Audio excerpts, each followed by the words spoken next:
তুই কে রে? বামন হয়ে চাঁদের দিকে হাত বাড়াবি না। আমার বোনরা চাঁদ।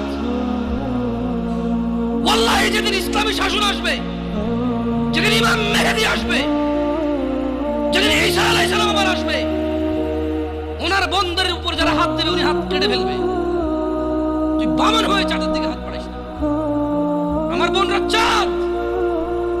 ইসলাম মেয়েদেরকে চাঁদ বলেছে আর তোকে বামন বলেছে। বেটা তুই বেটা ছেঁড়া খাতায় শুয়ে লাখ টাকার স্বপ্ন দেখিস, বিয়ের আগে মেয়ের গায়ে হাত দিস। তোর সাহস কত?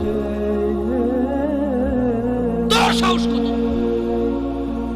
তুই জানিস না মুহাম্মদ সাল্লাল্লাহু আলাইহি সাল্লাম বলছে নেক স্ত্রী দুনিয়াতে যা আছে ওর চেয়ে বেশি উত্তম। তুই কি করে ওর গায়ে হাত দিস বিয়ের আগে? তোর সেই যোগ্যতা আছে বল? তোকে আল্লাহ জাহান্নামে ফেলবে, তোকে আল্লাহ জ্বলন্ত আগুনে নিক্ষিপ্ত করবে, তোর শরীর পচবে, তোর শরীরের গন্ধে জাহান্নামীরা থাকতে পারবে না। তোকে এত নিকৃষ্ট